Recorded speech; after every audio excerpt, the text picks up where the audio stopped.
Asia, उनका कुछ लेना देना था भारतीय कल्चर से? नॉर्थ ईस्ट से निकले वही लोग हैं, चाइनीज भी, जापानीज। तो अब जेनेटिक स्टडीज में जाएंगे तो जो इंडिया में मिलता है उन्हीं के सब बच्चे हैं। विमेन की रियलिटी क्या हुई करती थी भारत में? एपिटोम पे थी। चीजें कब बदली? ऋग्वेद जहाँ पे खत्म हुआ वहाँ पे ही पतन होना शुरू हो गया, क्योंकि वॉर्स में सबसे पहले विक्टिम्स जो हैं वो वुमेन होती हैं कि क्या करते हैं वुमेन के साथ, you know that. I think Ramayana तक आते आते तो बहुत ही सिचुएशन खराब हो गया, एंड महाभारत तक तो we lost most of the ethics. If we count जो इनिशियल जो सिविलाइजेशन शुरू हुई तो वो मैट्रियार्कल थी। तो भारत में रानियों का राज चलता था। हाँ, वुड यू से कि रामायण का वक्त इस वक्त से ज्यादा टेक्नोलॉजिकली एडवांस था? yes. पुष्पक विमान था, उसने जब फ्लाइट ली तो इस तरह से नॉइस हुआ। तो बहुत ही एक्यूरेट डिस्क्रिप्शन है रामायण में। ऐसा लगता है जैसे कि वाकई में एक जेट ने फ्लाइट ली।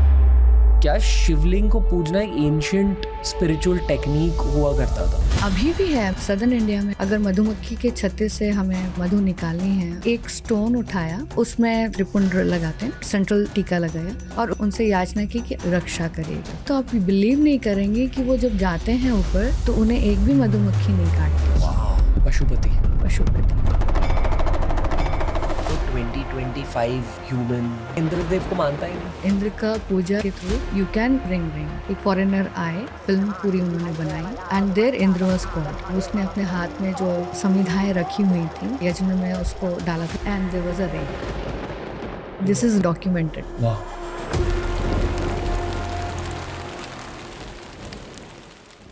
आपने स्कूल में जो हिस्ट्री पढ़ी थी ना, उसे भूल जाओ। दुनिया भर यही नैरेटिव चल रहा है। लोग अभी ऑल्टरनेटिव हिस्ट्री के बारे में ज्यादा जान रहे हैं कि beyond the world of archaeology, beyond the world of what we been taught in our childhoods, there is a history that's hidden from us. ये एपिसोड मेरे लिए बहुत जरूरी एपिसोड है, क्योंकि मेरे ख्याल से we are trying to investigate the truth. जो सत्य है उसे ज्यादा जानने की कोशिश कर रहे हैं। जिस इंसान ने 30 सालों के लिए एक ही शास्त्र पर रिसर्च करा, उनकी बातें सुनिए। रूपा भाटी मैम ने ऋग्वेद के सीक्रेट समझे हैं over 30 years. She's someone whose work I believe in a lot. ये मेरे लिए बहुत ही जरूरी एपिसोड है। अगर भारत की असली हिस्ट्री जाननी है तो फिर ये 2 part स्पेशल पूरी तरह से कंज्यूम करें। We have broken down the detailed ancient history of India way beyond Mohenjo-daro and Harappa. Indus valley civilisation से भारतीय संस्कृति स्टार्ट नहीं हुई। ये मैं दिल से मानता हूँ, बहुत लोग दिल से मानते हैं, पर इसके डिटेल्स आप समझोगे इस बहुत ही ज़्यादा लंबे गहरे डिटेल कॉन्वर्सेशन के through. This is part 1 of our 2 part special on Rigveda revealed with Rupa Bhati ma'am.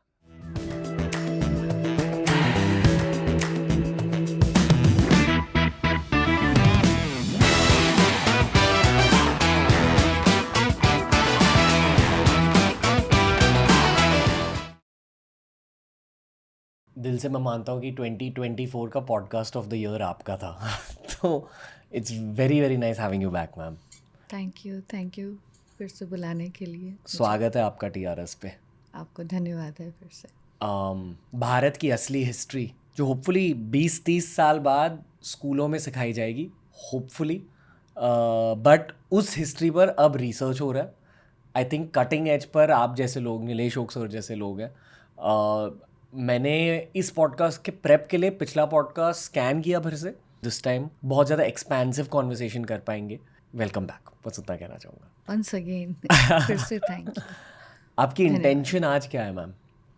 एक प्रॉब्लम चल रही है लोगों के बीच में कि जो वेस्टर्न ऑथर्स हैं और कुछ इंडिक ऑथर्स भी हैं, वो इंडस वैली सिविलाइजेशन जो है उसको लेकर के भ्रमित हैं कि इसी समय में ये ऋग्वेद लिखा गया होगा, क्योंकि एक वो डार्क एज है जिसके बारे में हमें बहुत कुछ मालूम नहीं पड़ता है। इंडस वैली सिविलाइजेशन यानी सील्स तो मिल रहे हैं, मगर वो सील कहना क्या चाह रहे हैं वो नहीं पता चलता है, क्योंकि स्क्रिप्ट डिसाइफर्ड नहीं है। तो हाल में ही यज्ञदेवम जी ने उसको डिसाइफर करने का कोशिश किया है, लेकिन उनका पूरा का पूरा जो इंक्लिनेशन है वो टोटली वेदों या महाभारत या फिर रामायण उनसे उनके शब्दों से प्रेरित होकर के हो गया है। तो इसका मतलब ये हुआ कि परम्यूटेशन एंड कॉम्बिनेशन करने जाएं तो जितनी भी सील्स हमारे पास अभी अनडिसाइफर्ड हैं उन सबको हम संस्कृत के थ्रू डिसाइफर कर सकते हैं। तो इस तरह से उन्होंने ये किया था। तो आज का पॉडकास्ट में हम थोड़ा सा ये फोकस रखेंगे कि हम ऋग्वेद के ऊपर तो बात करेंगे, लेकिन हम ये भी बात करने की कोशिश करेंगे कि उसका काल निर्धारण करने में लोगों में क्यों परेशानी हो रही है। क्योंकि अब ये देखना है कि एक्चुअली में अगर वो शब्दों को बोल पा रहे हैं तो क्या उसी समय जो पैरेलल सिविलाइजेशन चल रही थी मेसोपोटामिया में, जिसमें ऑलरेडी वहाँ पे राजा मनियुम का नाम लिया है जो कि मगन जैसे जगह का राजा था। मगन का तो बलूचिस्तान के मकरान को मगन कहा गया है।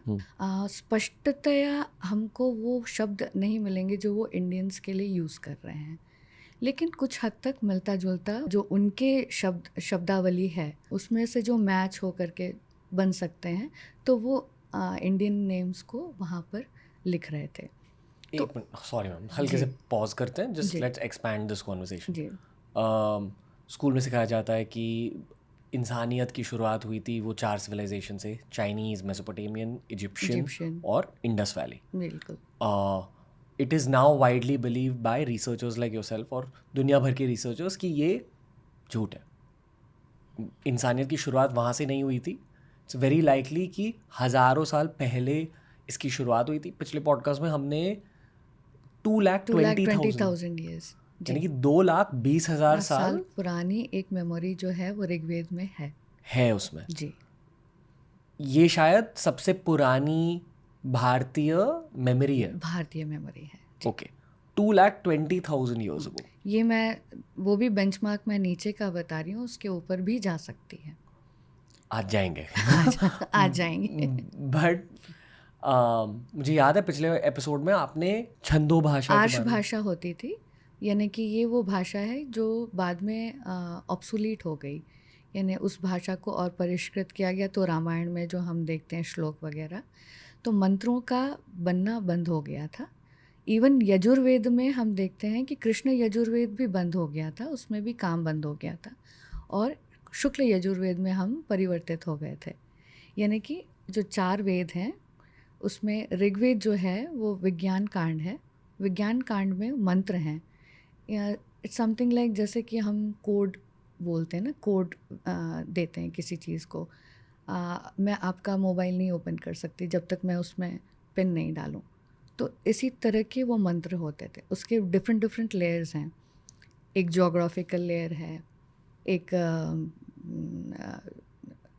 आप कह लिए हिस्ट्री है एक लेयर में, एक लेयर में आपको एस्ट्रोनॉमी मिल जाएगी। मतलब उसी मंत्र को अगर हम डिफरेंट टाइप से डिसाइफर करने की कोशिश करेंगे तो डिफरेंट डिफरेंट मीनिंग्स भी निकल के आ सकते हैं, क्योंकि संस्कृत के एक वर्ड के बहुत सारे सिनोनिम्स हैं। यानी कि वही पृथ्वी हो सकती है, वही आकाश भी हो सकता है। तो डिफरेंट डिफरेंट लेयर्स हैं।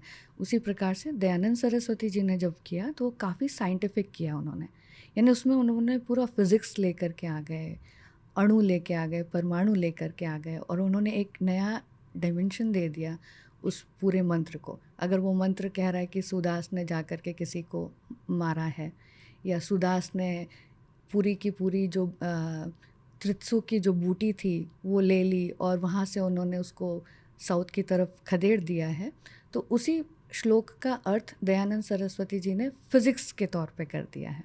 आप कह रहे हो कि जो ऋग्वेद में मंत्र लिखे गए हैं उनको अलग तरीके से कैसे डिसाइफर किया जा सकता है।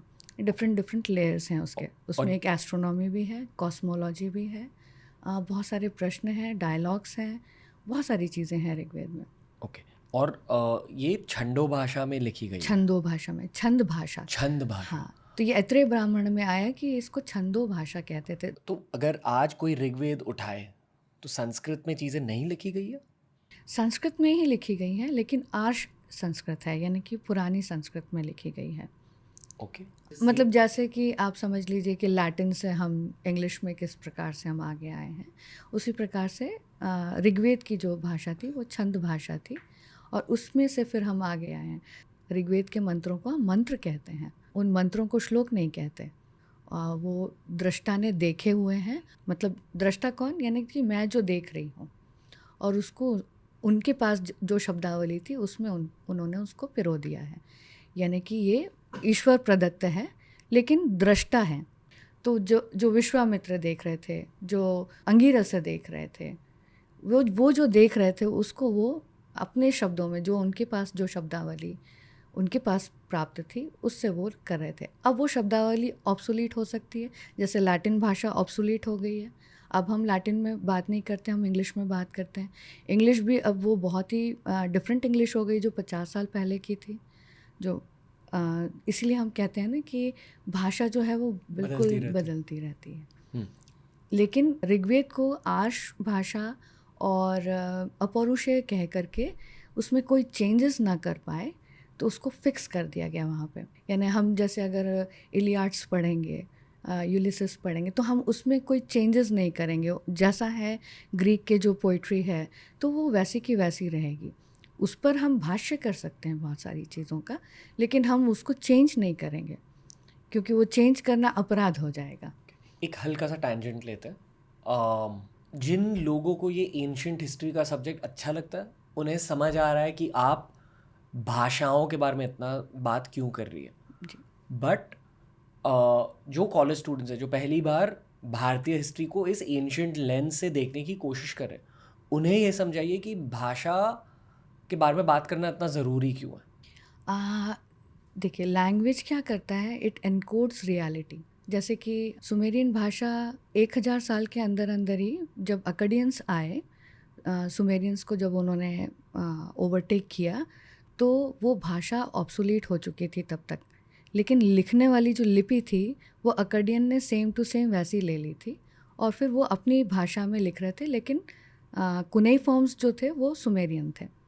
लाइकवाइज ऋग्वेद में भी जब वो भाषा चल रही थी तो उसके बाद फिर वो ऑब्सोलीट हो गई, तो हमने उसको वहाँ पे बंद कर दिया, लेकिन उस भाषा ने कोई एक रियलिटी को एनकोड कर लिया था। ओके, इट्स लाइक तब का न्यूज़पेपर तब का आर्टिकल। न्यूज़पेपर आर्टिकल ना, उस समय का उन्होंने वो कर लिया। अब सपोज़ करिए कि कोई चीज़ लैटिन में लिखी हुई है और हमारे पास उसका इंटरप्रीटर है, तो हमें पता चल सकता है कि उस समय में क्या हो रहा था। आर्यन का एनाबासिस ले लीजिए, तो हमें पता चलता है कि अलेक्जेंडर उस समय कहाँ कहाँ गया, किससे मिला, वहाँ की वेशभाषा कैसी थी, ये तो उस समय की वो रियलिटी को एनकोड कर रहा है। तो भाषा इसलिए बहुत ज़रूरी है, और जब तक भाषा को हम डिकोड नहीं कर लेंगे तब तक हम ये पता नहीं कर सकते कि वो लोग उस समय क्या कर रहे थे। ओके, और दयानंद सरस्वती नाम के एक संत थे, हाँ, उन्होंने ऋग्वेद को इस पर्सपेक्टिव से ब्रेक डाउन करा। साइंस के पर्सपेक्टिव से ब्रेक डाउन किया, फिर से किया, और वो आज़ादी का समय था, ज़रूरी था कि हम रूट्स अपने भूल रहे थे। Okay. और अंग्रेज़ जो हैं वो पूरी तरीके से अपनी जो फ़िलॉसफीज़ हैं और एजुकेशन पॉलिसीज़ हैं वो उसी समय से इंडिया में लागू करना उन्होंने शुरू कर दिया था। उनके स्कूल्स आना शुरू हो गए थे, गुरुकुल का पतन होना शुरू हो गया था। तो ये बहुत सारी चीज़ें हो रही थी, मिसहैप्स हो रहे थे, जिसको काउंटर करना ज़रूरी था। और वो अभी तक भी कंटिन्यू हो गया अनफॉर्चुनेटली। हम लोगों ने अपने रूट्स जो हैं वो हम भूल गए कि जी। एक और छोटा सा टैंजेंट लेते हैं, then we'll get back to Mesopotamia वगैरह। जी। मान लो आपका एक 4 साल का बच्चा है, आप उसे कैसे समझाओगे कि ऋग्वेद है क्या? क्योंकि अगर आप भारतीय हो, अगर आप हिंदू हो, तो बचपन में आपको कुछ कुछ चीज़ें बताई जाती है वेदों के बारे में कि 4 वेद है, और यूजुअली ये कहा जाता है कि ऋग्वेद कैप्टन है 4 वेदों का। 4 वेदों का। मुझे बस उतना पता था स्कूल में, स्कूल की टेक्स्ट बुक्स में भी यही लिखा गया है। जी। आप उसी पर्सपेक्टिव से बच्चों को एक्सप्लेन करोगे या would you package it differently? फ़िलहाल तो इसी प्रकार से ही करना पड़ेगा कि 4 वेद हैं, उसके उपवेद इतने हैं, उस वेदांग इतने हैं, उसके ऊपर से उन पे जो भाष्य किए गए हैं वो इतने हैं। बच्चों को भी इतना ही मालूम होता है। इनिशियली क्या होता था गुरुकुल में, ये चीज़ें रटवाई जाती थी। तो अगर आपको याद हो कि आप KG 1 में जब थे तो आपने बाबा ब्लैक शिप पढ़ा होगा। आप अभी तक उसको याद रख सकते हैं क्योंकि मेमोरीज़ जो बचपन की होती हैं वो बहुत शार्प होती हैं, और उस समय ग्रास्पिंग बहुत ख़तरनाक होती है बच्चों, जब हम छोटे होते हैं उस समय हमारी बहुत अच्छी ग्रास्पिंग होती है। तो उस समय हमारे जो संत थे, सेजेस थे, उन्होंने ये समझा इस बात को कि बच्चा बहुत जल्दी याद कर सकता है, उसकी याददाश्त उस समय बहुत तेज होती है। तो उन्होंने उसको उस समय ये कहा कि ऋग्वेद के जितने भी मंत्र हैं याद कर लो, यजुर्वेद पूरा जो प्रोस फॉर्म में है याद कर लो, अथर्ववेद पूरा प्रोस फॉर्म में है उसको याद कर लो, मंत्र भी हैं उसमें। आयुर्वेद का पुराना वर्जन है अथर्ववेद। सामवेद को गाने किस प्रकार से गाया जाता है उसको याद करवाया जाता है। तो बच्चों की जो इनिशियल वेद पाठशालाओं में उन्हें रटवाया जाता है। So it was a living library, यानी कि एक बार आपका वो लाइब्रेरी फॉर्म हो गया। यानी कि पूरे समाज को वेदों की समझ शायद थी। सभी को थी, पूरे समाज को थी। और बच्चों को जब वो रटवाया जाता था तो उसमें अगर कोई जिज्ञासु बच्चा है, जैसे शंकराचार्य निकले, तो वो बचपन में ही उन्होंने उसका भाष्य अपने दिमाग में करना शुरू कर दिया, मतलब यानी कि उसका इंटरप्रिटेशन। ओके जबकि वो that was not required at that age, मतलब उस एज में उसको ज़रूरत नहीं है, उसको भी सिर्फ लाइब्रेरी फॉर्म करना है। तो माइंड में जब सारी लाइब्रेरी फॉर्म हो गई, and then when you come at the age of adolescence, जब ख़त्म हो रहा है, आपको रीजनिंग आ रही है, तो जब रीजनिंग आ रही है तब मीमांसा, यानी कि अब हम धर्म को समझने की कोशिश करेंगे। मतलब इतना सब कुछ पूरा ज्ञान प्राप्त कर लेने के बाद, यानी जैसे कि हमने पीएचडी कर ली कंप्लीट, और उसके बाद फिर हम उसको प्रैक्टिस करने के लिए जब आ रहे हैं, तो that time we need logic and reasoning कि why we are practising so. तो उसी प्रकार से एक आर्किटेक्ट, जैसे मैं आर्किटेक्ट हूँ, मैंने 5 साल पढ़ाई करी, लेकिन अगर मैंने कभी जा कर के देखा ही नहीं कि फूटिंग कैसे डलती है, so I will be again starting from the zero. God so likewise जब हम पूरा ऋग्वेद, सामवेद, यजुर्वेद, अथर्ववेद, उनकी जो शाखाएं हैं, उनके बारे में सारी जो नॉलेज है जब बच्चों में आ जाती है, उसके बाद फिर अथातो धर्म जिज्ञासा शुरू होती है। तब जा कर के रीजनिंग शुरू होती है कि हमने ये जो पढ़ा है वो क्यों पढ़ा है, क्या उसने लैंग्वेजेस में एनकोड किया हुआ है, हमको अब क्या डिकोड करना है, उसमें से क्या आत्मसात करना है, क्या दूसरे पे अप्लाई करना है ना। ये सारी चीज़ें फिर उस तरह से आती। तो जैसे आपने कहा भाषा, तो भाषा encodes reality. Now it is up to us how we decode the reality. Ma'am would you say कि जो बच्चे बचपन में वेदों को रटते हैं, इट्स इफेक्टिवली लाइक वो एक बीज अपने दिमाग में डाल रहे हैं और अडल्टहुड के साथ वो बीज एक पौधा बन जाता है। बिल्कुल। पर अगर आप अडल्टहुड में डायरेक्टली वेदों की पढ़ाई स्टार्ट करें, फिर डिपेंडिंग ऑन योर अडल्टहुड आप वेदों को अलग अलग तरीक़ों से इंटरप्रेट करोगे, और शायद सारे वेदों की पूरी इंटरप्रिटेशन हुई नहीं है अब तक अकॉर्डिंग टू मी। हम टोटली नहीं समझे कि क्या लिखा गया है वेदों में। एक और टैंजेंट लेता, क्या आपने सारे वेदों की पढ़ाई करी है? मैंने सारे वेद पढ़े हैं, और उसमें से जितने मुझे समझ में आए वो एस्ट्रोनॉमी पार्ट है उसमें। और जो एस्ट्रोनॉमी पार्ट है फिर मैं उनको डिकोड करना शुरू किया। सो क्योंकि इट्स एनकोडेड रियलिटी है वो उस समय की। आपने वेदों की पढ़ाई कब स्टार्ट करी? वेदों की पढ़ाई मैंने बहुत पहले स्टार्ट करी थी, अब समझ लीजिए 25 साल होने को वाह, आए ओके। हैं। When I came out of college, so there were some questions on my mind related to astrology. सो एस्ट्रोलॉजी से फिर एस्ट्रोनॉमी ओके आए, और वेदों में ढूंढना शुरू किया कि वहाँ पे क्या कहा गया है इसके बारे में। हमने पिछली बार ना ऑफ कैमरा एक बात करी थी, आई थिंक ऑफ कैमरा थी। मैंने आपसे ऋग्वेद की एनर्जी के बारे में पूछा कि कहते हैं कि ये जो शास्त्र होते हैं, अगर आपने दिल से सम्मान के साथ उन्हें पढ़ा तो एक पॉइंट के बाद आप उन्हें नहीं पढ़ रहे, वो आपको पढ़ रहे हैं, जी, वो खुद रिवील करते हैं अपने आप को। खुद रिवील करते हैं। जी, बिल्कुल सही है। ये आपको सबसे ज़्यादा ऋग्वेद के साथ फील होता है? मुझे ऋग्वेद के साथ फील होता है, तैत्तिरीय ब्राह्मणा के साथ फील होता है, रामायण उठा लूँ उसके साथ फील होता है, मैं कोई भी बुक उठा लूँ उसके साथ फील होता है। दूसरी किताब का नाम क्या है? तैत्तिरीय ब्राह्मणा। क्या है उसमें?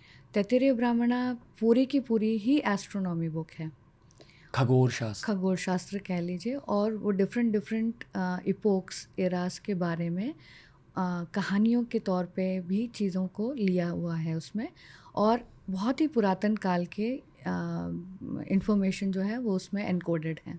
Can you give an example of how the Rig Veda is revealing itself to you? For example Rigveda में अगर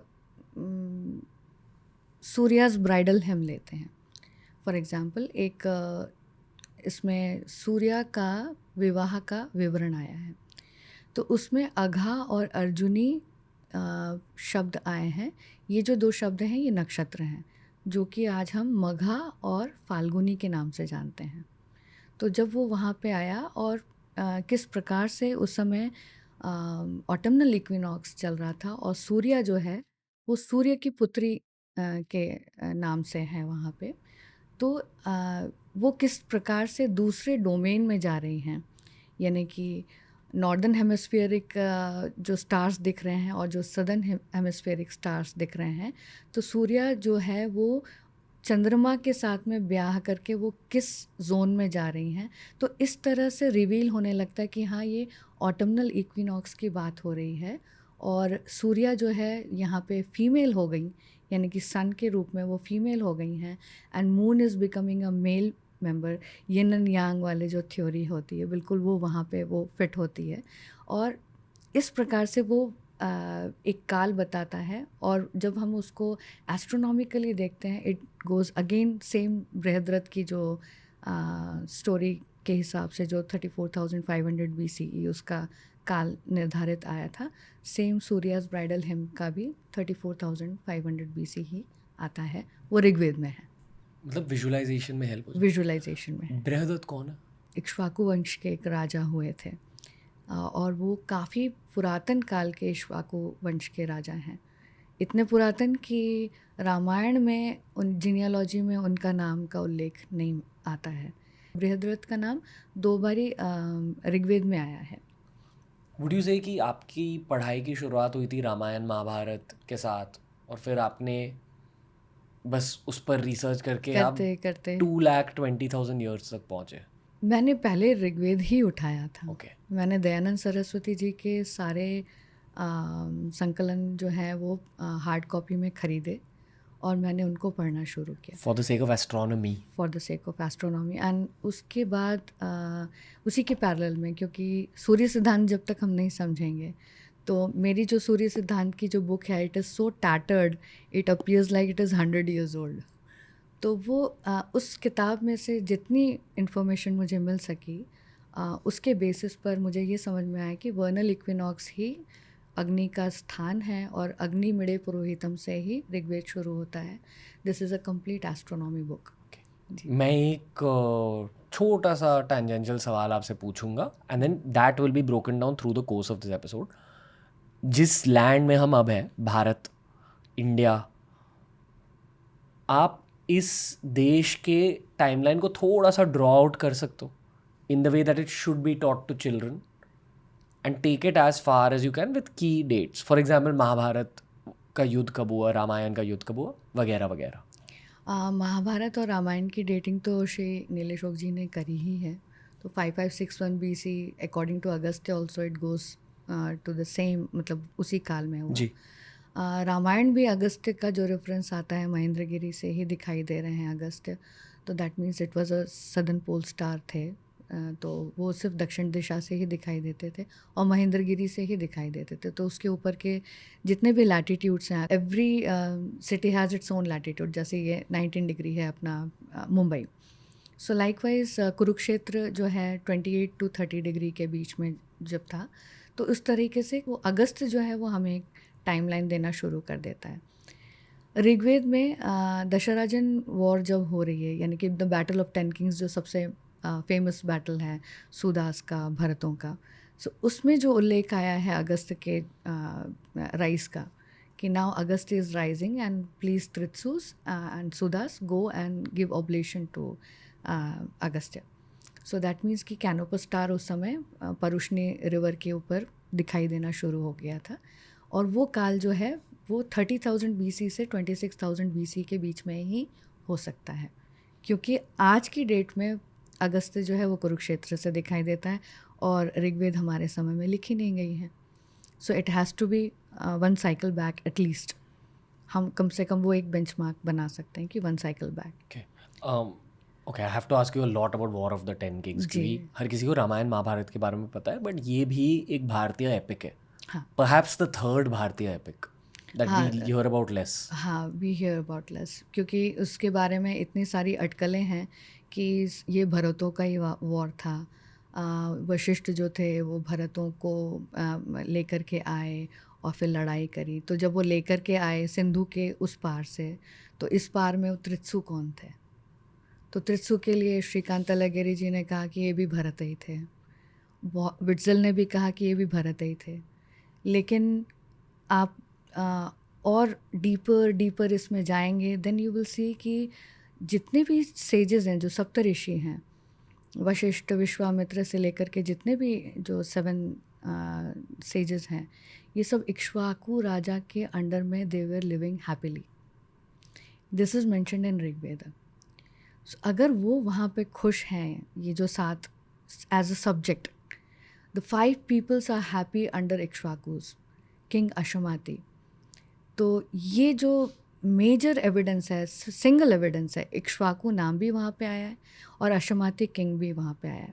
तो ये सिंगल एविडेंस बताता है कि the whole of India till Kubha, that means Kabul, and little beyond till Rasa, that is Volga river, वहाँ तक इक्ष्वाकुओं का राज था. The whole country was like, इसलिए हमको आंध्रा इक्ष्वाकु भी मिल जाते हैं.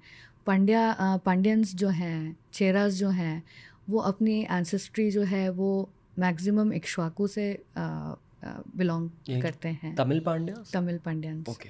सो तमिल पांड्यंस एंड चेरास, चोलास, ये भी जब अपने वंश को पीछे की तरफ देखते हैं तो वो इक्ष्वाकु में ही अपने आप को पाते हैं. राम जी भी इक्ष्वाकु थे. राम जी भी इक्ष्वाकु थे. बट महाभारत में कुरुज इक्ष्वाकु नहीं थे. हाँ, कुरुज इक्ष्वाकु नहीं थे, लेकिन इक्ष्वाकु एक राजा जो है वो किसी एक के तरफ से लड़े भी थे उस समय भी. यानी इक्ष्वाकु लोग उस समय भी थे. नंदवंश तक थे. नंदवंश इन द सेंस मौर्य के, चंद्रगुप्त मौर्य के पहले वाले.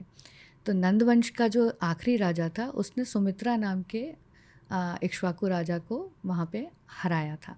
तो वहाँ तक भी मिलता है. लेकिन इक्ष्वाकु फैले हुए थे, यानी एक इक्ष्वाकु मर गया, लेकिन बाकी आंध्रा इक्ष्वाकु तो 17th सेंचुरी तक भी हमें मिलते हैं. मतलब इक्ष्वाकु एक सरनेम है या क्या है? It is a clan. एक पूरी क्लान थी. Tribe. That time we can say कि ट्राइब थी, क्लान ही थी. It was a Rajanya clan, and as a Rajanya it is mentioned in Rigveda. इसीलिए आप पर्जाइटर जब पढ़ेंगे तो आप पाएंगे कि 96 किंग नेम्स जो हैं वो इक्ष्वाकु के हैं. भरतों के ओनली 46 मिलते हैं और यादवों के भी 46 मिलते हैं. और इन दोनों के अगर कॉमन में देखें तो दोनों वंशों में 8 नाम कॉमन और हैं. इट्स लाइक आज हम राजपूत कहते हैं जी, या मराठा, राष्ट्रपुत्र. जी. तो that it is an equivalent of Rajput या Yeah. For of ancient India. Ancient India. Okay. Rajanya. और सबसे मशहूर इक्ष्वाकु राम जी है. उसके पहले भी बहुत सारे आए. सगर आए, इक्ष्वाकु खुद आए. अशमाति जो राजा हैं जो ऋग्वेद में हैं, वो भी बहुत बड़े राजा हुए. ऋग्वेद में 2 मानधाता आए हैं. दोनों मानधाताओं ने चक्रवर्ती वाले काम किए हैं.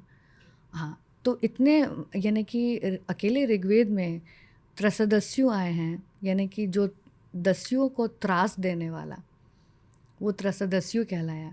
सो त्रसदस्यु जितने भी हैं वो इक्ष्वाकु वंश के हैं.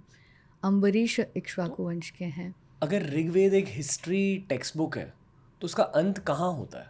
राम जी के वक्त से पहले? राम जी के वक्त से पहले हो जाता है. मतलब रामायण के वक्त भी ऋग्वेद की पढ़ाई हो रही थी? बिल्कुल. ये सभी ऋग्वेद, सामवेद, यजुर्वेद, अथर्ववेद, सभी वेदों को पढ़ाई कर रहे थे. तो बट एंडिंग कहाँ है? एंडिंग जो है इसी को फाइंड आउट करने की अभी कोशिश चल रही है कि एंड कहाँ पे हो रहा है. So overall Sudas and Tritsus जो हैं, they are the last fragments of 2 clans which becomes 2 clans after this episode. यानी कि जो बैटल ऑफ 10 किंग्स हैं उसके बाद चंद्रवंशी और सूर्यवंशी ये बहुत प्रॉपर फॉर्म में निकल के आए, स्प्लिट होता है। स्प्लिट हो गए। ओके, अगर मैं एक 4 साल का बच्चा होता, आप मुझे बैटल ऑफ 10 किंग्स के बारे में कैसे समझाते? देखिए, बैटल ऑफ 10 किंग्स जो है, इसमें एक इंटरनल डिस्प्यूट हुआ, इन द सेंस कि जो गणराज्य चल रहा था इक्ष्वाकु के अंडर पे, जैसे कि अभी हम कहते हैं ना, प्रेसिडेंट हैं, प्राइम मिनिस्टर हैं, तो prime minister is more powerful. Something like that only that time also was happening. यानी कि राजा इक्ष्वाकु जो हैं वो तो हैं, लेकिन वशिष्ठ जो है वो बहुत पावरफुल थे। तो उसमें दिखाया गया है कि वशिष्ठ किस तरह से भरतों को सिंधु नदी के लेफ़्ट साइड से, यानी उस साइड से लेकर के आते हैं, वेस्टर्न साइड से लेके आते हैं लड़ने के लिए। किन के साथ लड़ रहे हैं? द 10 कॉन्फेडरेशन, यानी 10 किंग के कॉन्फेडरेशन से लड़ रहे हैं। वो कौन कौन थे? वो वही लोग थे जो इक्ष्वाकु के अंडर में once they lived happily, Nahushi people, यानी कि अनु, द्रुह्यु, आई थिंक तुर्वसु। ये जो जोग्राफिकली समझा सकते हो, मतलब जोग्राफिकली अगर हम देखेंगे तो ये जो जितने भी रिवर्स हैं, हर रिवर पर एक एक सेज जो हैं वो रहते थे। पंजाब के रिवर्स? पंजाब से लेकर के greater Punjab, that is now in Pakistan, and beyond that also till Afghanistan. यानी कि आज के नॉर्थ इंडिया, पाकिस्तान और एंड अफगानिस्तान के अफगानिस्तान रीजन में एक बड़ा युद्ध हुआ था, battle of 10 battle Kings. Of 10 Kings हुआ था। ओके, और हर रिवर पर एक सेज जो हैं वो रहते थे। इसलिए हम जो सप्तऋषि हैं, they were very powerful people who were the king makers also. So that is why okay, Sudas को भी लेकर के आए वो, और लड़वाने के लिए। किन से लेकिन लड़ रहे थे? अपने ही उन लोगों से जो कि उनके लिए कार्य करते थे। वो तो उनको पंचकृष्ट्य कहा गया, पंचक्षति कहा गया, यानी कि ये जो लोग थे ये इक्ष्वाकुओं के अंडर में रहते थे। तो मेरा एक पेपर है जिसमें मैंने ये पूरा का पूरा डिस्कवर किया है, और कि ये चीज़ें किस प्रकार से हुई थी। तो इस युद्ध का नतीजा क्या था? कौन जीता? इस युद्ध का नतीजा था कि त्रित्सु और भरत ये दोनों जीते थे। त्रित्सु जो हैं वो इक्ष्वाकु हैं इसमें। तो इक्ष्वाकु यानी चंद्रवंशी और सूर्यवंशी दोनों ने मिल करके इन सारे कॉन्फेडरेशन को हराया था, जो लोग उन्हीं के ही लोग थे जो कि अपराइजिंग किए थे। तो इनको हराने के बाद में थोड़ा सा जब वो आगे जाते हैं, और भेद के साथ जब लड़ाई होती है, राजा भेद के साथ में, तो उस समय में इक्ष्वाकु जो है वो सारा चीज़ छोड़ करके थोड़ा सा पीछे की तरफ, यानी कि नर्मदा साइड में वो आ जाते हैं। तो इसीलिए नर्मदा का एक और नाम पुरुकुत्सानी भी है। पुरुकुत्स की वाइफ का नाम पुरुकुत्सानी कहा जाता है, और उनके नाम से ही रिवर का नाम था। इस बैटल को हम विजुअलाइज कैसे करें? किस तरह के हथियार यूज़ हो रहे थे? ऐसा कुछ बताया गया? जी हाँ, बताया गया है। इसमें स्वधीति का इस्तेमाल था, बोज एंड एरोज़ का इस्तेमाल हो रहा था, एंड 60,000 70,000 ईयर्स से हम लोग बोज एंड एरोज़ इस्तेमाल कर रहे हैं। Even before that also evidence मिलते हैं कि बोज एंड एरोज़ इस्तेमाल होते थे। You would be very surprised कि short bows and arrows use होना शुरू हुआ during this time. Short bows? Short bows यानी कि जिसकी साइज़ छोटी होती है, जिसकी Okay. जया छोटी होती है। तो जो शॉर्ट बोज एंड एरोज जो शकर्स यूज़ करते थे Okay. While sitting on the horse, मतलब बैठ करके और फिर पीछे मुड़ के भी मार देना, वो शॉर्ट बोज जो हैं वो एनिमल्स के ऊपर बैठ करके ज़्यादा यूज़ होते थे। Okay. तो वो शॉर्ट बोज एंड एरोज जब यूज़ होना शुरू हुए तो विश्वामित्र वॉज फ्यूरियस। उसने कहा कि this is against Dharma, like क्यों ये छोटे बोज एंड एरोज यूज़ कर Why? रहे हैं, क्योंकि that was something new for him. It's like saying AI job चुरा लेना। हाँ, बिल्कुल ऐसा कुछ नया कुछ आ गया, और ये शॉर्ट डिस्टेंस में भी बहुत तेज़ी से मारता है, और जो लॉन्ग एरोज़ होते थे और जो लॉन्ग बोज़ होते थे वो लॉन्गर डिस्टेंस के लिए था। ओके, तो जो शॉर्टर डिस्टेंस में जो लड़ाई हो रही थी शायद वो धर्म के अकॉर्डिंग नहीं थी। जिस तरह से चक्रव्यूह का था कि वो धर्म के हिसाब से होना चाहिए, जैसे महाभारत में आता है। बट विमानों की बात हुई है इसमें? नहीं, इसमें विमानों की बात विमानों की बात रामायण में हुई है। रामायण में हुई। मतलब वुड यू से कि रामायण का वक्त इस वक्त से ज़्यादा टेक्नोलॉजिकली एडवांस था? वेरी मच पॉसिबल, मतलब इसको हम डिनाई तो कर नहीं सकते, हम देख तो नहीं सकते जाके, लेकिन वो एनकोडेड तो है reality. Okay. That is encoded there कि पुष्पक विमान था, उसने जब फ्लाइट ली तो इस तरह से नॉइस हुआ, आवाज़ हुई, और पीछे जो जैसे पक्षी भी जब फ्लाइट लेते हैं तो कैसे पेड़ों के जो पत्ते हिलते हैं, तो उस प्रकार से वो क्या हिल रहा है। तो बहुत ही एक्यूरेट डिस्क्रिप्शन है रामायण में। तो ऐसा लगता है जैसे कि वाकई में एक स्पाइस जेट ने फ़्लाइट ली, छोटा डॉनियर ने फ़्लाइट ली। तो उस तरह का विवरण जो है उसमें आता है। कुछ अजीब बताया गया है इस बैटल के बारे में, बैटल ऑफ 10 किंग्स? अजीब इसमें मुझे ये लगा कि ऐसा क्या हुआ होगा जब भेद के पास तक पहुँचे और इक्ष्वाकुओं को सारा बूटी जो है सब कुछ छोड़ कर के सुदास के पास, और why did they give up? जो पूरा नॉर्दर्न जो टेरिटरी थी उनकी, इतनी बड़ी टेरिटरी थी, वो छोड़ के Kosal means Bastar area, all these half of the Orissa, Bastar, Nagpur तक का जो एरिया है, थोड़ा सा नीचे जाएंगे तो आंध्रा का एरिया है। These are the Kosal raj, half of the Bihar portion. तो ये बहुत बड़ा एक कोसल राज था जिसमें कौशल्या, जो दशरथ की जो वाइफ हैं कौशल्या, उनका जगह है, यानी राम का ननिहाल है। राम के ननिहाल के अंदर अयोध्या है। तो ऐसा क्यों है? ये प्रश्न कभी किसी के दिमाग में शायद आया ही नहीं हो, लेकिन अयोध्या ऐसा क्यों है, या नाम अयोध्या क्यों दिया गया? इनके साथ में यानी लड़ाई नहीं करनी है, यानी कि अगर अश्वमेध यज्ञ हो रहा है तो उनके सामने सरेंडर कर देना है, टेरिटरी उनके नाम पे कर देनी है। It was as simple as that. लेकिन सुदास के समय में कुछ धर्म में परिवर्तन हुआ, और इतना परिवर्तन हुआ कि that was the end point of the Rigveda, from where Rigveda में अब कोई एडिशंस नहीं हो रहे हैं, because this whole book was actually of Ikshvakus. But ये डिसाइड लेकिन किसने किया होगा? लोग यही बोलते हैं कि भरतों का है सब कुछ, बट अंदर जा कर के उसके मंत्र नहीं पढ़ते हैं कि अशमाति राजा राजन्य है, और उसके अंडर में पंचकृष्ट जो हैं वो सुख से रह रहे हैं। भरतो मतलब? भरत कुल जो है वो चंद्रवंशी कुल है, ओके। जिसके बहुत ही प्रोमिनेंट राजा हुए, जिसके शकुंतला से फिर दुष्यंत और शकुंतला से जो भरत आए थे, ये वो वाली क्लान की बात हो रही है। शकुंतला वो जो प्ले होता है? बिल्कुल बिल्कुल, और वो ऋग्वेदिक टाइम की कहानी है। ऋग्वेदिक टाइम की कहानी है जो कि बाद में। शकुंतला की एक कॉमिक बुक पढ़ी थी मैंने बचपन में, एंड आई वाज टोल्ड कि this is the first ever epic from India. Okay. एक स्त्री के बारे में कहानी। हाँ मुझे एग्जैक्टली कहानी याद भी नहीं, बट इट्स समथिंग लाइक वो कोई आश्रम में है हाँ, और किंग से शादी हो जाती है। गंधर्व विवाह, एंड जो उनकी अंगूठी जो है वो दे के जाते हैं दुष्यंत की। Love story. हाँ, लेकिन दुर्वासा के श्राप की वजह से उनको कुछ याद नहीं रहता है, हाँ। और जब तक वो अंगूठी नहीं देखेंगे तब तक याद नहीं आएगा।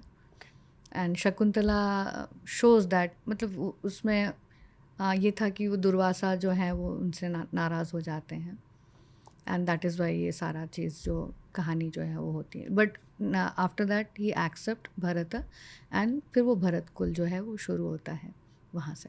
वो भारत की भी शुरुआत है। भारत की भी शुरुआत। भारती माँ भारती इसलिए बोलते हैं कि इला भारती सरस्वती, यानी Saraswati region was majorly belonging to the Ikshvakus, but जो भरत थे वो सिंधु नदी के उस तरफ में रहते थे, तो that was Bharati, and Ila was further one more river. यानी कि, sorry I have to translate it in modern terms, यानी कि इंडस वैली के इस साइड जो आज का पंजाब, राजस्थान, गुजरात, हिमाचल, ये सब जो रीजन है, ये किसके पास था? इक्ष्वाकुओं के पास। इक्ष्वाकु। और उस साइड यानी कि पाकिस्तान, अफगानिस्तान, बलोचिस्तान, ये सब पॉकेट्स थे भरतों के पास, पूरा नहीं था उनके पास, बट भारती ज़रूर शब्द उनके वजह से ही वहाँ पे आया, एंड भारती रिवर का नाम था। ओके। हाँ, तो उस तरफ में जो रहते थे तो उनको भरत फिर कहा जाने लगा। पर हमारे पूरे समाज का नाम उनसे आया। हाँ, लेकिन सुदास के वॉर में ये हुआ कि भरतों का पूरा जो नॉर्दर्न कुरुक्षेत्र से लेकर के गैंजेटिक प्लेन्स तक, वो सब कुछ फिर भरतों का ही हो गया। ओके। एंड कोसल राज जो है, जो थोड़ा सा हम डाउन जाएंगे, थोड़ा सा बिहार की तरफ, and Bastar area and all these areas, they belong to Ikshwakus, Andhra Ikshwakus, Pandyans, Cheras. They further again वो चंद्रवंशी को भी मानते हैं, बट मेजरली सूर्यवंशी को मानते हैं कि वो उनके पूर्वज रहे। Okay, wow. एक दो पॉडकास्ट हमने करे हैं चोलास, चेरास, पांड्यास के बारे में। जी मुझे बस ये पता है कि वहाँ बहुत गेम ऑफ थ्रोन्स चल रहा था, हाँ बिल्कुल।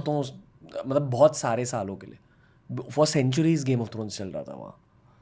तो आप कह रहे हो कि इस वक्त से शायद ऋग्वेदिक जो टाइम्स। ऋग्वेद में मत्स्य जो आए हैं ना, जी, ऋग्वेद में जो मत्स्य आए हैं तो उसके बारे में किसी को कुछ समझ में नहीं आता कि एक्चुअली में मत्स्य थे कौन। ऐसे मत्स्य अवतार। No not Matsya, Matsya was a tribe.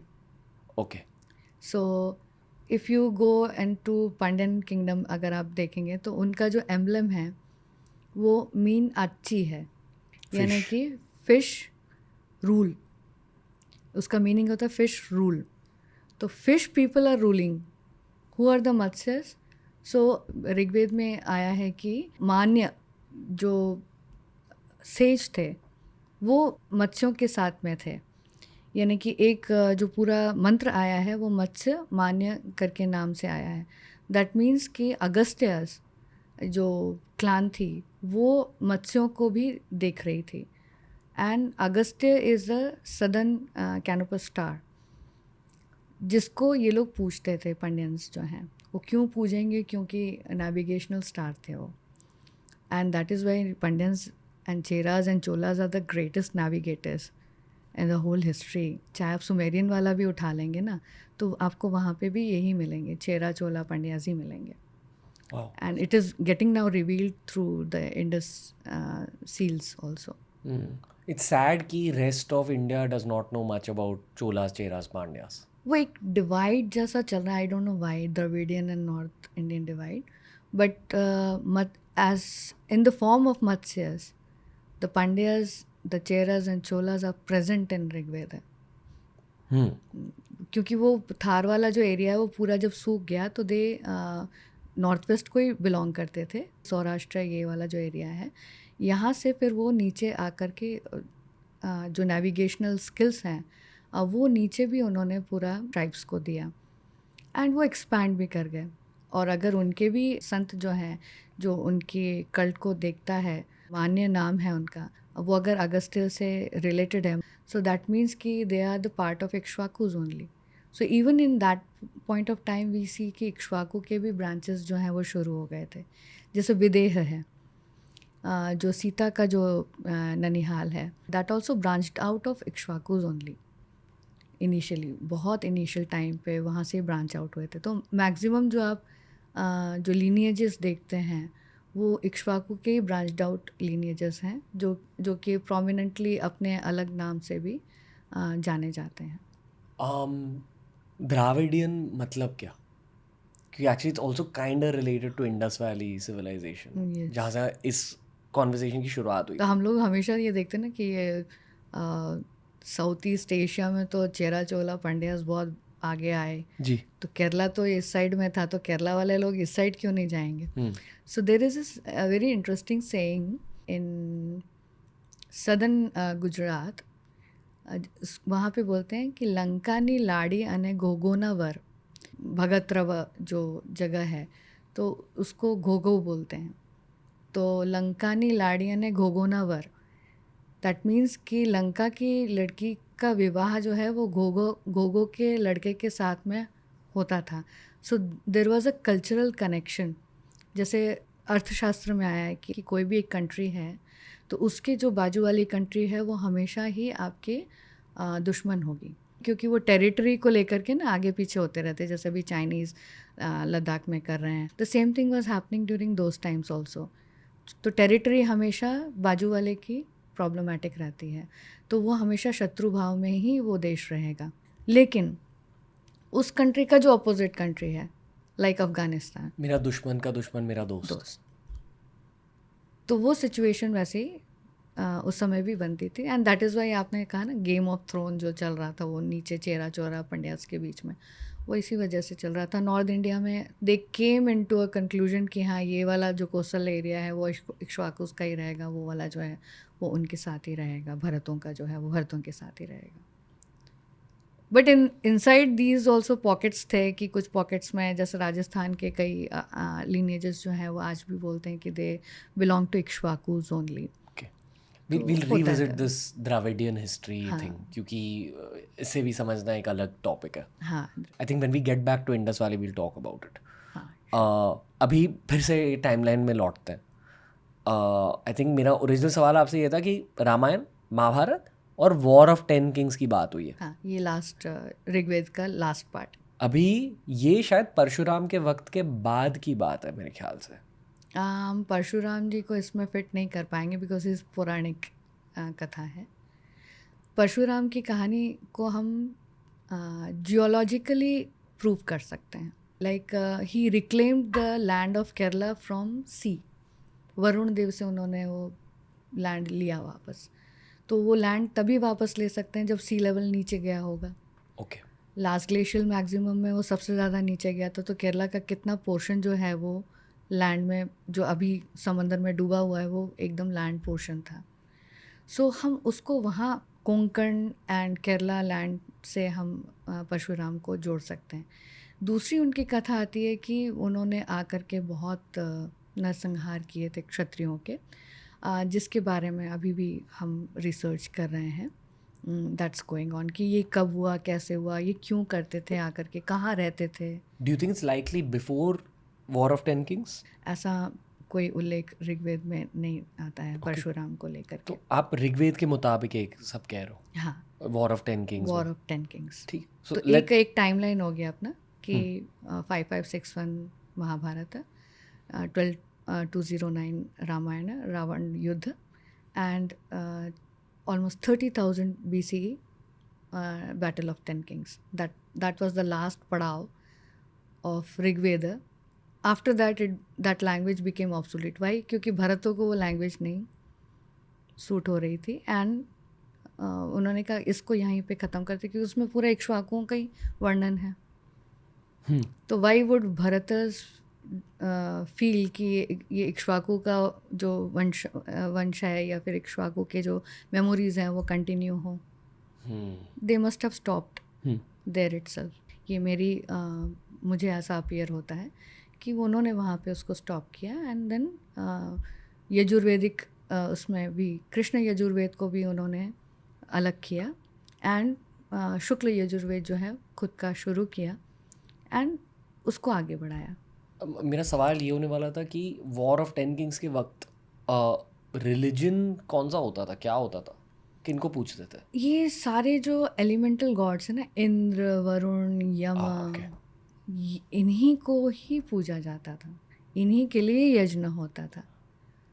खासकर आप अगर बैटल ऑफ 10 किंग्स के सारे मंत्र पढ़ेंगे तो उसमें इंद्र को लेकर के ही प्रॉब्लम शुरू हुई थी। वशिष्ठ ने कहा था पाशाद्युम्न को कि जब मैं इंद्र से याचना कर रहा हूँ कि वो यहाँ पे आएँ और इस युद्ध में हमारे साथ हो जाएं, तो आप अलग से यज्ञ क्यों कर रहे हैं?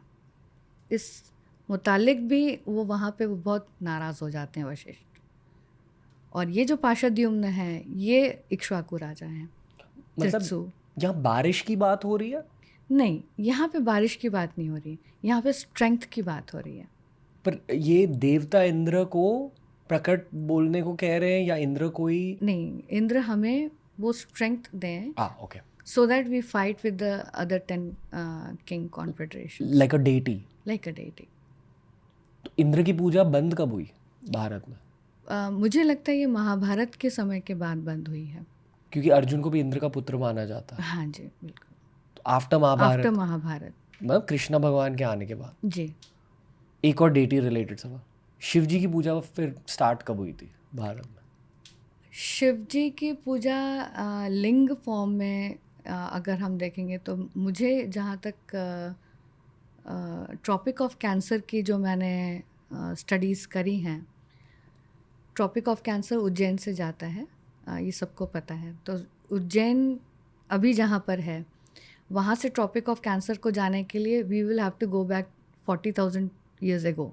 ट्रॉपिक ऑफ कैंसर जाने के लिए मतलब अर्थ के मूवमेंट की वजह से ट्रॉपिक ऑफ कैंसर बदला। जो 40,000 में जो मूवमेंट जो उसकी टिल्ट चेंज होती है तो उसको जाने के लिए we need so much of time. अगर हम महाकाल का वही शिवलिंग को मूर्त रूप में एविडेंस मानते हैं तो उज्जैन अगर वो वही जगह है शिप्रा नदी पे और जहाँ पे वो शिवलिंग है, तो ये एटलीस्ट 40,000 ईयर ओल्ड है और शिव की पूजा इतनी पुरानी हो सकती है।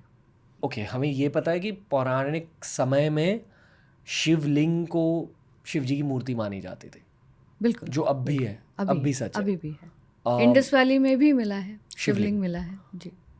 ओके, मुझे ये पता है कि ग्राहम हैनकॉक जो ग्लोबल रिसर्चर है, हम यहाँ भारत की बात कर रहे हैं बट वो ग्लोबल हिस्ट्री की बात ऐसे ही करते हैं कि एंशिएंट हिस्ट्री वगैरह, वो कॉन्स्टेंटली मोनोलिथ्स के बारे में बात करते हैं। एंड लूजली आई अंडरस्टैंड कि monoliths are similar to Shivlings, the word monolith. हाँ, बोल सकते हैं। तो क्या शिवलिंग को पूजना एक एंशिएंट स्पिरिचुअल टेक्निक हुआ करता था?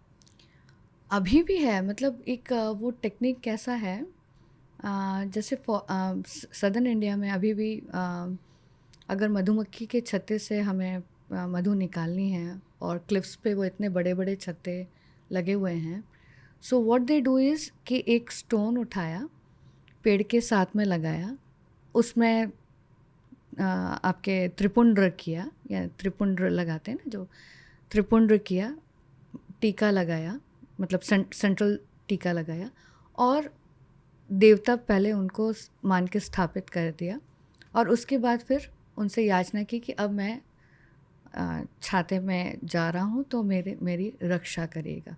और ये रक्षा कौन करेगा? फॉरेस्ट डेटी है। तो ये फॉरेस्ट डेटी जब रक्षा करते हैं तो आप बिलीव नहीं करेंगे कि वो जब जाते हैं ऊपर तो उन्हें एक भी मधुमक्खी नहीं काटती है। पशुपति।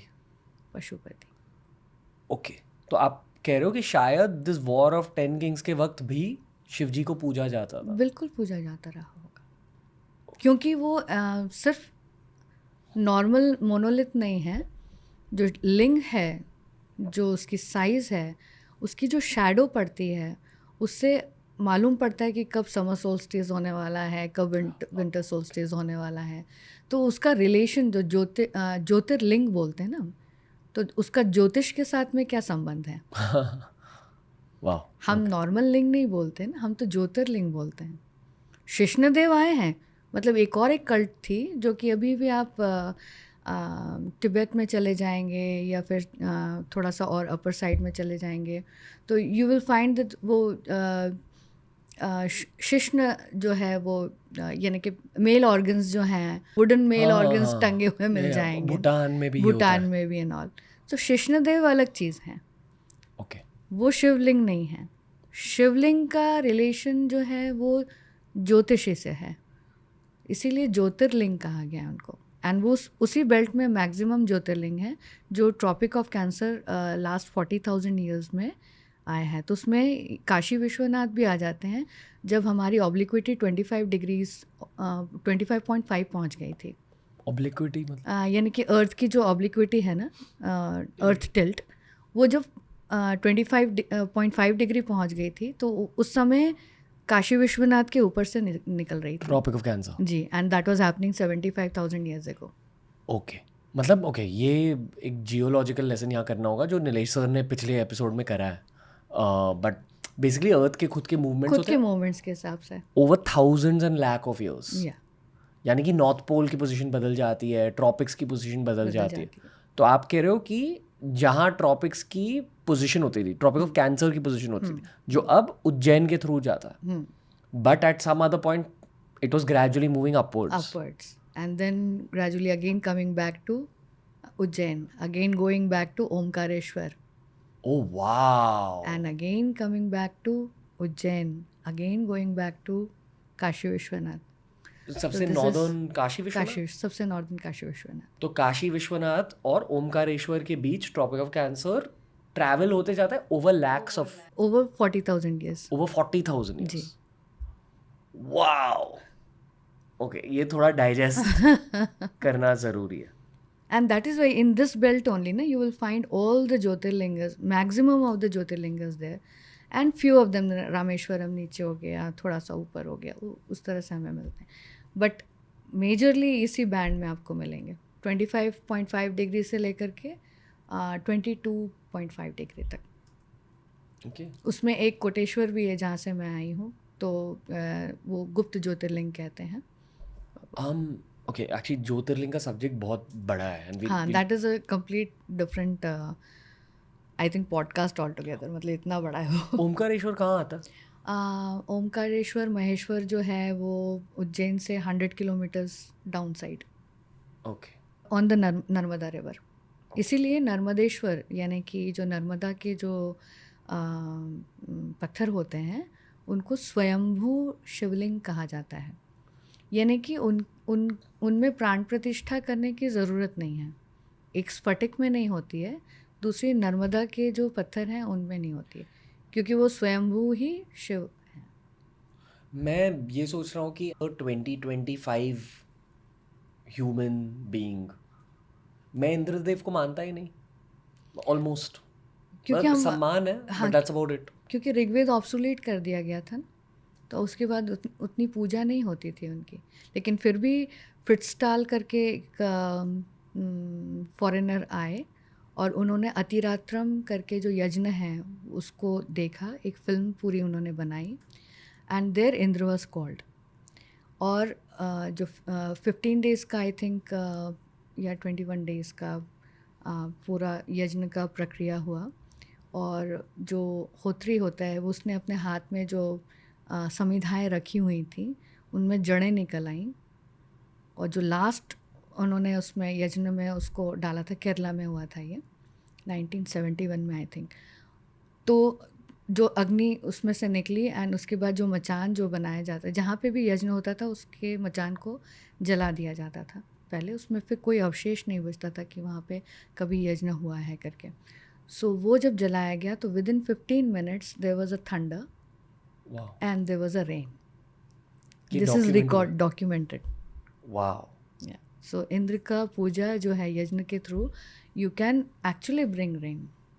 मेरे ख्याल से रफली ना हमने 1000 एपिसोड्स रिकॉर्ड करे हैं टीआरएस के, शायद एक या दो बार इंद्र की बात हुई है, but in some ways it was the main deity of ancient India, या जैसे क्योंकि किंग उस ऑफ समय गॉड्स। हमको रेन चाहिए था, सवाना टाइप का लैंड था पूरा इंडिया में, अच्छा, वी नीडेड रेन। तो deity of deity rain of and rain storms. And storms and thunder, thunder bolt लेकर के, उसी का हमको ग्रीक में भी मिल जाते हैं ना। डू यू थिंक आज इंद्रदेव की पूजा कहीं भी होती है भारत में, या इंद्र तंत्र नाम की कोई भी चीज़ है भारत में अब भी? मुझे तो नहीं सुनाई पड़ती, ये लास्ट जो मैंने अतिरात्रम का सुना था बस वही सुना था। और इसकी डॉक्यूमेंट्री आई थिंक नेशनलाइज्ड होनी चाहिए, लोगों को दिखाया जाना चाहिए कि किस प्रकार से वो यज्ञ होते हैं। मेरे ख्याल से दी ओनली ओल्ड वैदिक God who is still kind of relevant is Suryadev. या ये सुना है कि सूर्य तंत्र होता है, सूर्य तंत्र होता है जी। सूर्य के मंदिर भी होते हैं हाँ, आज भी। आज भी है। So I wonder why only Suryadev has survived. Why do you think? Because it is static ना, वो तो रोज़ उग रहे हैं और डूब रहे हैं and we are looking at it. अभी होलोसीन का पीरियड आया तो उस समय हमें रेन की ज़रूरत नहीं थी। आज क्या आप पूजा करना चाहेंगे? इतना जो रेन हो रहा है, सब जगह बारिश हो रही है, तो would you like to call again Indradev? Holocene क्या है? होलोसीन टाइम जब प्लेस्टोसीन टाइम से ट्रांजिशन हुआ, यंगर ड्रायस के बाद में एक होलोसीन पीरियड आया। ड्राई। हाँ, तो होलोसीन पीरियड में रेनफॉल जो है वो बहुत एक्सीड हो गई, जो प्लेस्टोसीन टाइम में नहीं हो रही थी। तो जो सवाना लैंड थे वो धीरे धीरे फॉरेस्टेशन होने लगा, तो बहुत सारा फॉरेस्ट जो है वो ऊपर निकल के आया। तो लायंस जो हैं वो नॉर्दर्न एरियाज़ में, जहाँ पे लायंस जो इतने होते थे, इतने इसलिए से महासन नाम आया ना, व्याघ्रासन तो नहीं बोलते। ओए होए होए होए। These are very simple logics ना, वो हमारे आसपास ही है, हमें समझने की कोशिश यानी कि कर। जो शेर अब हमें आज सिर्फ गिर फॉरेस्ट में दिखते हैं। हाँ, ये पूरे इंडिया में घूमते थे क्योंकि सवाना लैंड था, हर जगह घास ही घास थी। शमी का जो पौधा है, दशहरा के समय हम बोलते हैं शमी के पौधे की पूजा होनी Okay. चाहिए। तो हम क्यों बोलते हैं उसको? क्योंकि that was the only tree during those times. जो शमी का पेड़ है वही दिखता था सवाना लैंड के बाद में, यानी घास दिख रही है और फिर शमी के ट्रीज दिख रहे हैं। मैं सोच रहा हूँ कि भारत में टाइगर भी होते थे, लायन भी होते थे, हाँ, दोनों है। But tigers were probably more in dense forest and Lions were more in open fields. tiger entered India probably during last glacial maximum और उसके बाद में. There is a oh research paper on this. अच्छा हाँ, tigers were not there in the northern India. वाह हाँ, मतलब ये कब की बात होगी रफली roughly 16,000 BC से लेके 22,000 BC के बीच में ये एंटर हुए थे इंडिया में. कहाँ से ये चाइना के कॉरिडोर से और एक शायद नीचे सुंदालैंड वाले कॉरिडोर से. यानी कि इंडोनेशिया हाँ, वहाँ से एंटर हुए. यानी हाउ दे एंटर्ड वो पूरा रिसर्च पेपर में है. क्योंकि ओशन लेवल्स कम हुए होंगे कम तब हुए and then they found the way to come in. वाह एंड उस समय यहाँ पे भी हाई ग्लेशिएशन शुरू हो गया था. वो क्या यानी कि हमारे जो हिमालयस हैं उसमें स्नो बहुत ज़्यादा हो गया था एंड टाइगर लव स्नोज. हम्म तो वो एंटर इस तरह से इस तरफ में आए. मुझे टाइगर्स ना बहुत फैसिनेटिंग लगता है क्योंकि मगर व्याघ्र शब्द ही नहीं है पूरे ऋग्वेद में. There is not a single mention of vyaghra in Rigveda. Vyaghra Sanskrit word for tiger हाँ, that's where the word tiger comes from या एंड वाओ अच्छा, टाइगर एंड लायन में एक फ़र्क होता है कि टाइगर जो है वो पीछे से आक्रमण करता है लेकिन लायन कभी भी नहीं करेगा. वो काफ़ी देर तक चेस करता है एंड देन फाइनली वो प्रे को अपने उसमें लेता है. So they both have a different character.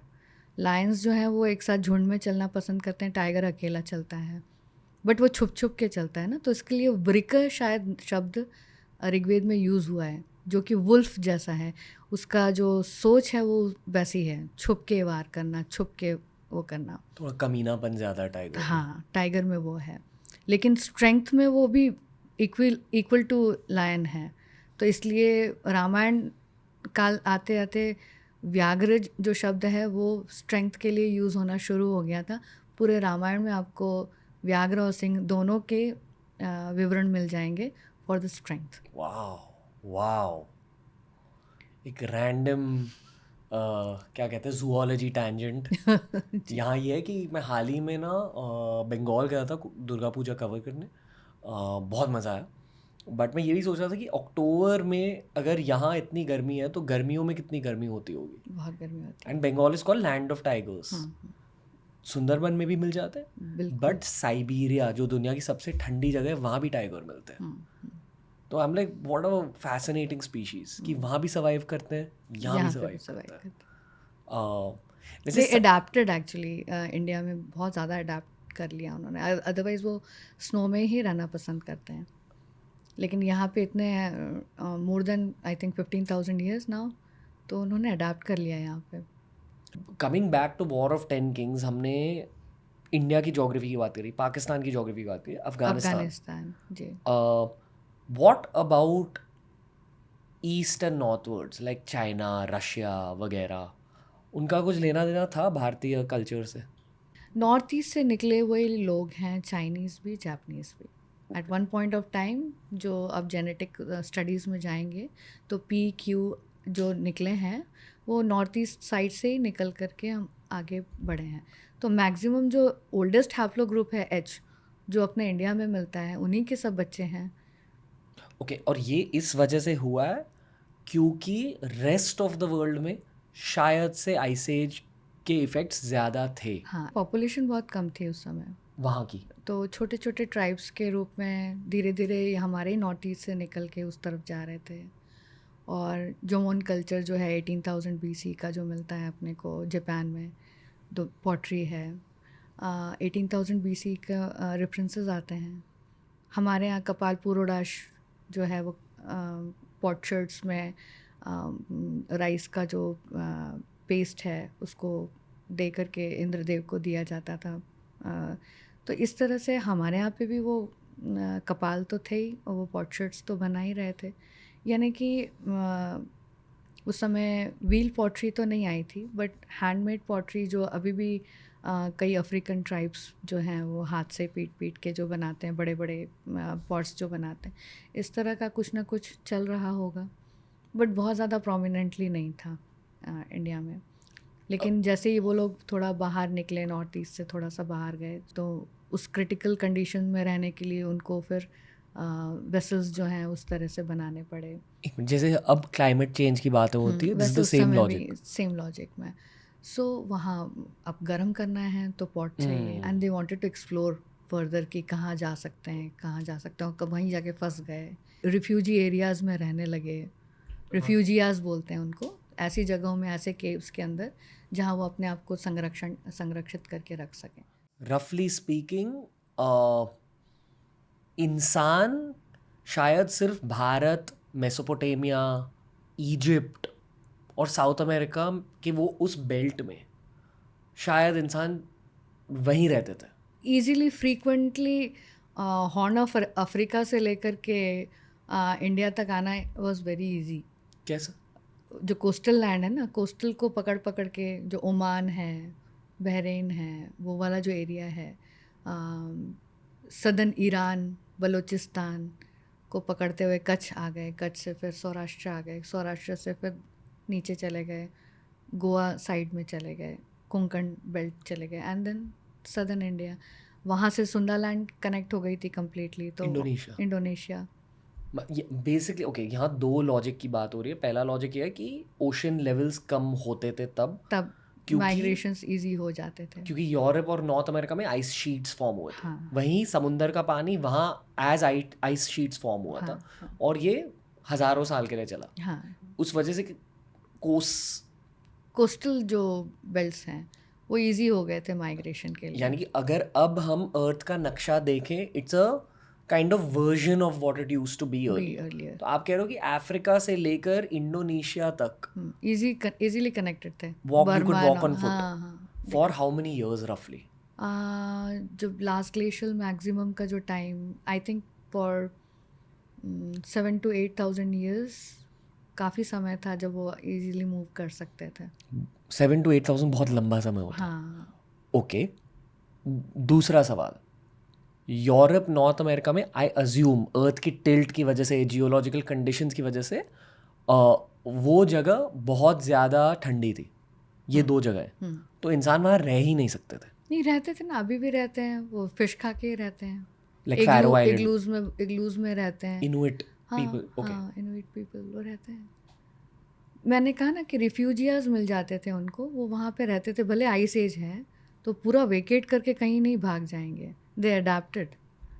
But population शायद कम होती थी वहाँ। पॉपुलेशन कम होती थी And क्योंकि वो बहुत छोटे छोटे पॉकेट्स में रहना, टाइगर्स से बच के रहना, दूसरे जो जानवर हैं उनसे बच के रहना। But most human beings were concentrated along this belt of India, Mesopotamia, हाँ, Egypt. इजिप्ट, क्योंकि खाना यहाँ पे अच्छा मिल रहा था ना, नेचुरल राइस ऐसे ही उग रहा है। और इसलिए जो आप जेनेटिक स्टडीज के मुताबिक कह रहे हो कि सबसे पुराना हैप्लो ग्रुप भारत का है। भारत का एच हैप्लो ग्रुप सबसे जो पुराना, जो अभी भी लाइव है, वो अभी भी इंडियन ही है। लेट्स ब्रिंग इन दिस, यानी कि सदर्न इंडियन, साउथ इंडियन लोगों में जो एच हैप्लो ग्रुप है, it is at least 45,000 to 75,000 year old. उसके पहले क्या हुआ करता था? मैं पिछली बार जैसा मैंने बताया था, ABCDEF ऐसा जो शुरू हुआ था, उसमें ये जो एच है ये अभी भी कांस्टेंट है। बहुत सारे लोगों में ये जीन जो है एग्जैक्टली वैसी की वैसी पाई जाएंगे without any alteration. But okay, ABCDEFGH, H। तो जी हैप्लो ग्रुप क्या है? उसके पहले वाला है, वो भी इंडिया में ही था। But we don't have fragments of it now. हाँ, मिलता है कहीं कहीं, लेकिन उसके बहुत वेरिएंट फॉर्म्स मिलते हैं, यानी कि बहुत ही डिफ़िकल्ट फॉर्म्स जो हैं वो मिलते हैं। For example where would it be? Exactly तो अभी नहीं बता सकती because I don't remember, but H haplogroup is one of the oldest Which we find now. we find now in India. Okay, and जैसे जैसे genetic studies और haplogroups की समझ हम में बढ़ती है, वैसे वैसे हम इतिहास को और ज़्यादा समझते हैं, हाँ, एटलीस्ट ह्यूमन माइग्रेशन को समझते हैं। चक्रवर्तीन क्यों होते थे, मानधाता चक्रवर्तीन क्यों थे, मतलब यानी कि पूरा का पूरा विश्व घूमा हुआ है, सुग्रीव को पूरा का पूरा अर्थ के बारे में मालूम है। ये ऐसे तो नहीं रैंडमली हो सकता ना, because they were migrating, because they were moving too much, इसके लिए उनको मालूम पड़ता था, इसके लिए वो वहाँ पे लिखा हुआ है श्लोकों में। कोई रैंडम तो उस समय हमारे पास वो अपोलो का सैटेलाइट्स नहीं थे जो कि देख के हम एक स्टोरी अब लिख सकते हैं, because we are now that advanced कि मैं अगर अभी एक रामायण जैसा स्टोरी लिखना चाहूँ तो I have all the gadgets to write. Voyager simulation है मेरे पास, ये सारी चीज़ें हैं, मैं बैक टाइम में जा सकती हूँ, मैं नक्षत्रों को अपने हिसाब से गढ़ सकती हूँ। तो मैं एक नया गेम ऑफ थ्रोन एक पूरी स्टोरी लिख सकती हूँ because I have all the gadgets. पूरी टेक्नोलॉजी है मेरे पास में, लेकिन उस समय तो नहीं थी, तो वो तो एनकोड कर रहे थे रियलिटीज़ को। ऐसे कॉन्वर्सेशन मुझे बहुत सही लगते हैं जो इतने ज़्यादा वाइड बन जाते हैं। हज़ार हाँ टॉपिक्स हमने इंक्लूड करे इसमें। We spoke about lions and tigers right now. Ma'am, हमने जिस तरह से शिवजी की बात करी उसी पर्सपेक्टिव से, क्या भारत के हिस्ट्री के पूरे टाइमलाइन के दौरान विष्णु भगवान की बातें हुई हैं? हाँ हाँ बिल्कुल हुई हैं। विष्णु को भगवान भी माना गया है, और when we see decline of Indra in Rigveda, we see the rise of Vishnu also. अच्छा, लेकिन ये विष्णु शब्द बड़ा इंटरेस्टिंग है। ये शब्द सूर्य सिद्धांत में आया है और उसमें विष्णुपदी कहा गया, यानी कि after a certain latitude the northern hemisphere जो है वो उसको डिवाइड किया गया था विष्णुपदियों में। तो 3 विष्णुपदी। सो that is why there is a पौराणिक स्टोरी, वो जो बलि को लेकर के है ना, कि कितने स्टेप्स, जो थर्ड स्टेप जब वो रखने वाले थे बाहर कि इतने स्टेप्स दे दो, तो विष्णु जी ने कहा था उस रूप में, वामन अवतार में। तो ये जो वो कहानी है वो अर्थ के टिल्ट की कहानी है। Okay. जो थर्ड स्टेप, जो इतना लंबा स्टेप वो रखने वाले थे कि पृथ्वी का बहुत सारा जो पोर्शन है वो विष्णु जी को मिल जाने वाला था। Go into the tangent of Vaman Avatar story just for a second, we'll come back. पहले वो कहानी सुनाइए, फिर ये बताइए कि वो अर्थ के टिल्ट से कैसे रिलेटेड है।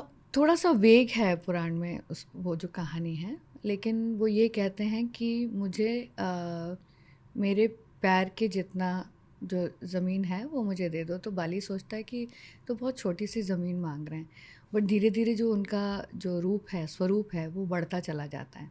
So it is something like कि जब ट्रॉपिक ऑफ कैंसर 25.5 डिग्री पहुंचा होगा तो कैप्रिकॉन भी 25.5। That means the distance between the two is 51 degrees of land between two tropic of cancers. So 1 degree is like 100 kilometers. So कितना kilometre उसमें वो बढ़ गया। So इस तरह से स्टोरीज जो है वो बनाई गई, एंड देन बलि से कि नहीं इससे ज़्यादा आप मत करो, हाथ जोड़ लेते हैं कि आप इससे ज़्यादा मत अपने साइज़ बढ़ाइए। जैसे हनुमान जी ने भी साइज़ बढ़ाया था ना, बढ़ाते थे घटा लेते थे, बिल्कुल वैसे ही वामन अवतार में हुआ। तो उन्होंने बोला कि नहीं इससे ज़्यादा नहीं करो, मतलब इससे ज़्यादा अगर टिल्ट हो जाएगा so there will be a disbalance in the complete, the whole earth का जो ग्लोब है वो कम्प्लीटली टॉपल डाउन, कुछ भी हो सकता है, बिकॉज वो जो ऑर्बिटिंग कर रहा है सन के इस तरफ में। सो द स्टोरी सेज कि वहाँ तक ही बढ़ा, एक्चुअली में वहाँ तक ही बढ़ा, लेकिन वो कहानी ये हो गई कि विष्णु जी ने जो है वो इस तरह से अवतार लिया। एंड इसका ही अंश जो है वो हमें सूर्य सिद्धांत में मिलता है कि दीज आर कॉल्ड विष्णुपदीज। जो ट्रॉपिक ऑफ कैंसर और इक्वेटर के बीच के जो लैटिट्यूड्स हैं, Okay. Vishnupadi 1, Vishnupadi 2, Vishnupadi 3, It's like that. effectively Indian landmass की geography also. या और बहुत इजी भी था ना, क्योंकि ट्रॉपिक ऑफ कैंसर भी अपने इधर से गुजर रहा था, और इक्वेटर भी हम जानते थे लंका से जा रही है। फिर नीचे वाला जो समुंदर से जा रहा है वो भी हम लोगों को बहुत प्रॉपरली मालूम है। नेविगेशन में हम लोग बहुत अच्छे थे, नावह जो है वो इसमें ऑलरेडी ऋग्वेद में ही आ गया है। सो नेविगेशन में तो हम लोग उस समय से ही बहुत ज़बरदस्त थे। तो जैसे मत्स्य मैंने बताया आपको कि if you trace back Matsya, you will find कि you will land up to Pandyans only, Pandyan, Chera and Cholas, with the help of the emblem, with the help of all those mnemonics. तो ये विष्णु जो है वो यहाँ पे भी मौजूद हैं, ऋग्वेद में भी हैं, इंद्र के साथ में भी हैं। विष्णु नक्षत्र, वन ऑफ द नक्षत्र के देवता भी हैं, और विष्णु जो है विष्णुपदी के रूप में भी उपस्थित हैं पूरे ग्लोब में, यानी पूरे अर्थ के ग्लोब में। तो बहुत तरीके के उनके परफॉर्मेंसेस थे। तो इस तरह से कहानी ऐसे आ गई, क्योंकि वो 25 डिग्रीज से ज़्यादा अगर ऑब्लिक्विटी गई, so it it can make some difficulty in the whole of revolution and rotation जो है अर्थ की। सो साइंटिफिक स्टोरी है, but very interestingly entwined into यानी कि पुराण। साइंटिफिक डाउनलोड मिल सकता है स्टोरी से। हाँ। सो बड़े एंटवाइंड गुथी हुई कहानियाँ हैं पुराण में।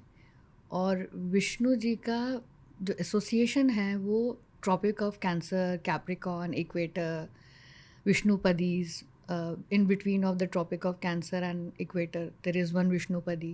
So these are all the padas. ये एस्ट्रोनॉमिकल फीचर हो गया, लेकिन as an elemental god also उनको पूजा गया, ऋग्वेद में ही पूजा गया। क्योंकि शिवजी और विष्णु भगवान की बात करी, I have to bring up Bhagwati या माता, काली माँ, दुर्गा माँ, जो भी what we want to call, feminine deities. Feminine deities की बातें होती थी तब भी, क्योंकि पृथिव्याम, क्या पृथ्वी है, Ila, okay Mahi, Bharati, all the river names, maximum of the river names जो हैं वो फेमिनाइन हैं। ऋषिकाएँ आई हैं, 27 ऋषिकाएँ, जिसमें एक है नद्यः। तो नद्यः मतलब नदी, नदी, नद्यः मीन्स प्लूरल फॉर्म में है। सो एक ही नदी नहीं है वो, all the rivers. So if we count कि जो इनिशियल जो सिविलाइजेशन जो शुरू हुई, तो वो मैट्रियार्कल ज़्यादा थी। हाँ, I was actually just going to get into this हाँ, कि विमेन की रियलिटी क्या हुई करती थी भारत में। वो एपिटोम पे थी। जब ये ख़त्म हुई ऋग्वेद, जहाँ पे ख़त्म हुआ वहाँ पे ही पतन होना शुरू हो गया, क्योंकि काफ़ी सारे जो अंदर में जो वॉर्स हैं, और वॉर्स में सबसे पहले विक्टिम्स जो हैं वो वुमेन होती हैं। वुमेन हैं, चिल्ड्रन हैं, they are the first victims. So in the form of many things, you know that कि क्या करते हैं वुमेन के साथ में। सो एक तरीके से जो बहुत ही पीसफुल एनवायरनमेंट, कबीलों का, छोटे छोटे जो ट्राइबल ग्रुप्स होंगे, उनमें जो लेडी होगी, इवन अभी तक भी अफ्रीका में कई ट्राइब्स हैं जिसमें जो सेंट्रल फिगर है वो महिलाएं ही होती हैं। मतलब मुखिया जो है वो महिला ही होती है। लेकिन धीरे धीरे धीरे धीरे वो चीज़ें डिफॉर्म होती गई। लेकिन नदियों के नाम तो फिर भी रानियों के नाम पे ही रहे, या फिर युवतियों के नाम पे ही रहे, महिलाओं के ही नाम पे रहे। चीज़ें कब बदली? आई थिंक जो बैटल ऑफ 10 किंग्स जो हुआ, उसके बाद से चीज़ें बदलने लग गई। ओके। रामायण तक आते आते तो बहुत ही सिचुएशन ख़राब हो गया, एंड महाभारत तक तो we lost most of the ethics, I think. Wow. या ओके। कंसिडरिंग द पॉसिबिलिटी कि ऋग्वेद 2,20,000 साल पुरानी किताब है, जी। और आप कह रहे हो कि रफली बैटल ऑफ 10 किंग्स तक क्या कहते हैं, मातृसत्ता, हाँ, मातृसत्ता। मातृसत्ता यानी कि मेट्रियार्की, मातृकाओं का। यानी कि women were the rulers. Even मतलब आप देखिए ना, तैत्तिरीय ब्राह्मणा में जब हमारी जो नक्षत्र शुरुआत होती है, तो कृतिकाओं से शुरू होती है। तो कृतिका सप्त मातृकाएं थीं, मतलब नक्षत्रों की शुरुआत तक महिलाओं से है। तो 1.5 लाख साल के लिए रफली दे वर द रूलर्स। तो भारत में रानियों का राज चलता था, राजाओं का नहीं। राजाओं का भी रहा, लेकिन रानियों का प्रभुत्व भी उतना ही रहा, इक्वल इतना रहा कि दृषद्वती नाम हुआ, इक्षुमती नाम हुआ, ये सब नाम जो हैं वो इक्ष्वाकु वंश की रानियों के नाम हैं।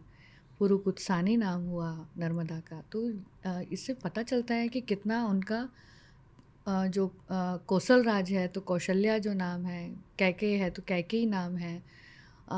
इवन दे वर द मतलब वो कैरी कर रहे थे अपने फैमिली के जो नेम्स हैं, वो शादी होने के बाद भी, विवाह के बाद भी अपने ससुराल पक्ष में भी वो नाम को कैरी कर रही थी। Is there anything mentioned about tantra vidya? Tantra is a completely offshoot of, I think, Vedic pantheon ही बोलेंगे। जो यज्ञ पैंथियन है उसी का ही एक ऑफशूट है, but in a different way. यानी कि उसकी जो साधना है, उसकी जो पूजाएं हैं, उसमें काफ़ी सारे इम्पैक्ट बाहर के भी, डिफरेंट कल्चर्स के भी रहे, एंड वो एक्यूमुलेट होते चले गए एंड वो तंत्र में आए। बट है तो वो इंडियन ओरिजिन ही, लेकिन उसमें कुछ एलिमेंट्स जो हैं, सपोजिंगली आप ये कह लीजिए कि ग्रीक डेटीज़ के जो इतने बड़े उनके टेम्पल्स होते थे, वहाँ पे भी अग्नि प्रज्वलित होती थी, और वहाँ पे भी प्रोफेसीज होती थी और ये सब करते थे। तो तंत्र में भी वो चीज़ें जो हैं धीरे धीरे परकोलेट होने लगी इन अ डिफरेंट फॉर्म। तंत्र में मेरा ज्ञान उतना तक है कि जो मंडल बनते हैं और उस पर से उन पर जो साधना होती है, वो साधना इतने गूढ़ होनी चाहिए। मैंने एक बार पढ़ा था कि आप किसी एक चीज़ को देखते रहिए एंड आपने ये सोचा हुआ है कि ये जो घट है इसको फोड़ना है मुझे, just with the help of imagination, this is तंत्र। आपको उसको खंडित करना है, and you can do that only with the help of your own aura की जो पावर है उससे कर सकते हैं। The reason I brought up Tantra is to bring up the occult aspect of ancient India also. Occult aspect अगर देखेंगे तो फिफ्थ मंडला में जब फर्स्ट टाइम उन्होंने इसको एक्सपीरियंस किया था, एक्लिप्स को, और उसको उन लोगों ने एनकोड किया कि how the eclipse is happening, और उसके क्या परिणाम है, उस समय के क्या परिणाम हैं। सो बेसिकली ऑकल्ट वहाँ से शुरू होता है, एक्लिप्सिस से। बाकी ऑकल्ट साइंस तो डिफरेंट हो जाता है कि वो अल्केमी हो गया और उन सब चीज़ों से निकली, और वेस्टर्न में तो उसको बहुत ही ज़्यादा ख़राब तरीके से देखा गया। इंडिया में भी एक डिफरेंट जॉनरा हो गया था इसका। Okay. यहाँ हम टाइमलाइन की बातें कर रहे हैं, महाभारत, रामायण और वॉर ऑफ 10 किंग्स। पैरेलली इसी टाइमलाइन के दौरान मेसोपोटामिया, इजिप्ट, साउथ अमेरिका वगैरह में क्या हो रहा था? बहुत कुछ हो रहा था। They had their own histories. They have their own histories. हमने रफली एक्चुअली स्टार्ट करी थी इंडस वैली से, हाँ, and then we went back into this recapping of. Recapping of Rigveda, तो हमने रामायण, महाभारत और war battle of of 10 10 kings, kings. हाँ। इन 3 एपिक्स को थोड़ा बहुत कवर करा है। Do you want to give any signing off notes for this episode? I think we can conclude that yes, Rigveda stopped somewhere after Battle of 10 Kings, and उसमें ही जितनी geographical changes हो रहे थे, रिवर मॉर्फोलॉजी चेंजेस हो रहे थे, वो सब वहाँ पे एनकोड हो गए, और वो वैसे के वैसे ही वहाँ पे हैं। We just need to write them up again for the next generation, and it becomes our duty actually सबका, कि कोई ना कोई इन सब चीज़ों को लेकर के कम से कम रिसर्च पेपर्स लिखें और इसको और डीपली सोचें, समझें, क्योंकि बहुत सारी बातें हैं, सिर्फ ये नहीं है। जैसे हमने सूर्याज ब्राइडल हिम जो है वो अकेले में एक पेपर है, रिसर्च पेपर है, because it is going again back to 34,500 BC। उसी तरह से यम यमी डायलॉग है, बहुत सारी चीज़ें हैं इसमें जिस पर रिसर्च करना बहुत ज़रूरी। Why this was happening so, at what point of time it was happening उस सो। रिसर्च से मिलेगा क्या? We understand humanity. जो हम ह्यूमैनिटीज़ पढ़ते हैं ना, वो हमें ऋग्वेद से भी समझने को मिलेगी, and we learn from history. हम पीछे हिस्ट्री से समझते हैं। For example, Yama and Yami dialogue में जो सूक्त आता है अपना, इसमें I am forgetting the mandala, but अगर आप वो पढ़ेंगे तो आप ये देखेंगे उसमें कि she wants to copulate with her brother. Now why haplogroups happen? ये क्यों बनते हैं? अगर सेम सिबलिंग्स शादी कर लें तो उनका जेनेटिकल क्या प्रॉब्लम्स उनके बच्चों में आती हैं। जैसे कि अभी पाकिस्तान में है कि कज़न मैरिजेस बहुत ज़्यादा हाइप हो गया है, बहुत ज़्यादा हो रहा है। If you see all those like उनके अगर कोई भी आप ड्रामाज उठा लें तो you will find that. But this is happening around 60,000 years ago, this dialogue, where he's saying, नहीं, since you are my sister, we can't, we are of the same blood, we can't do this. Such kind of a dialogue is happening during that time. But again, we have come back to similar kind of thing कि matrimonial आप देखेंगे तो राजपूत खानदान से राजपूत लड़की ही चाहिए. अब हम वापस से वही हो रहा है कि हम अपने ही सिमिलर ग्रुप में शादी कर रहे हैं. मेरे ख्याल से जेनेटिक्स वाले तो आपके पॉडकास्ट में पहले भी आए हैं, तो दे मस्ट हैव सेड कि कैसे ये धीरे धीरे कोलैप्स हो जाएगा. The society will collapse because of the whole generation will be wiped out because of the same genetics में ही शादी हो रही करके. It's a great podcast to point people towards right now. जो लोग भूखे हैं सीक्वल एपिसोड के लिए, एक्चुअली नीरज राय सर के साथ जो हमने जेनेटिक्स पर एपिसोड रिकॉर्ड करा था, we link it down below, वो जाके देख लें, वो भी ज़बरदस्त एपिसोड है. हाँ, वो ज़बरदस्त है. So such type of dialogues are there. हर चीज़ पर रिसर्च ज़रूरी है, लेकिन कोई ऋग्वेद को टच नहीं करना चाहता है जस्ट बिकॉज कि उनके दिमाग में एक चीज़ घुसी हुई है कि ये अपौरुषेय है, किसी ने लिखा नहीं है, so this doesn't have to be touched upon कि सब्जेक्ट्स जो हैं उनको छूना नहीं चाहिए.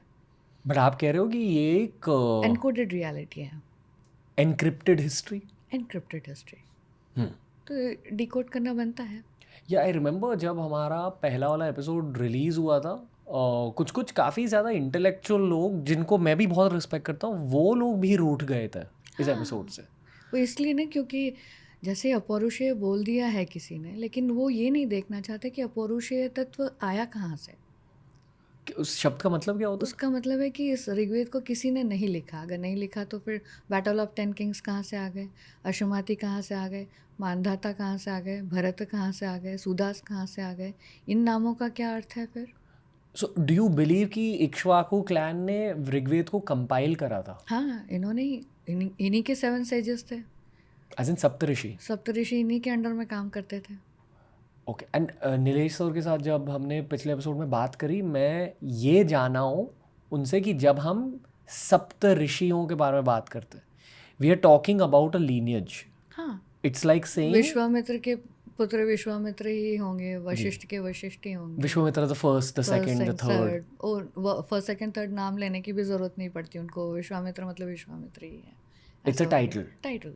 तो आप कह रहे हो कि सप्तऋषिज की ऑर्गेनाइजेशंस इक्ष्वाकु क्लैन के साथ काम करती थी.